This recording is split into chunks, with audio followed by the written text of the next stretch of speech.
کتاب‌های فنی زبان انگلیسی برای خوانندگان صنف‌های پنجم و 11 مؤسسه تحصیلات میانه عمومی رقم 23 جماعت دهات کروش ناحیه اسپیتامین نمی‌رسد. همچنین صنف‌های 9 و 11 از نورساگی کتاب‌های درسی شیمی تنقیصی می‌کشند. این در حالی است که در کتابخانه مکتب شماره عمومی کتاب‌ها به 16727 عدد برابر است. به این نگاه نکرده در مؤسسه مذکور زبان روسی و انگلیسی در اتاق‌های فنی به راه مانده شده است. در مکتب نامبرده زیاده از 1800 نفر خوانندگان به تحصیل فرا گرفته شدند. در مؤسسه ما 102 نفر آموزگار هستند. خوانندگان 1851 نفر تحصیل میکنند.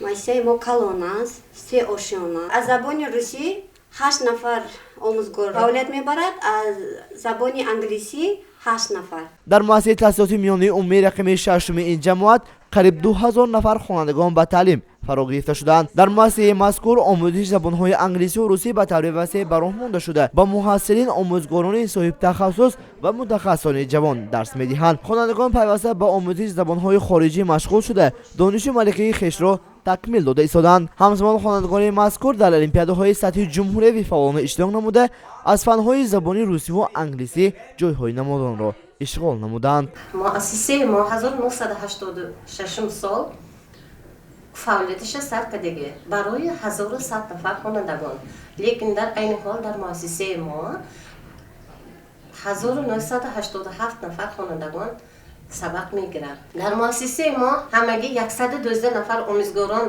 کار میکنند. از این 18 نفرشون را آموزگاران جوان به حساب میرود. این سال هم با طبق کوت پرزیدنتی 3 نفر خواننده ما مکتب عالی را تمام کردند. مکتب ما کار فعالیتشان را سر میبرند. حجم عمومی کتاب‌های کتابخانه مؤسسه تحصیلات میانه عمومی رقم 6 زیاده از 22000 نسخه را تشکیل می‌نماید. نوبسته به این خوانندگان از نورساگی کتاب‌های درسی تنقیصی می‌کشند. از جمله در مؤسسه مذکور کتاب‌های درسی زبان انگلیسی برای صنف‌های پنجم و 11 10 نسخگی بوده.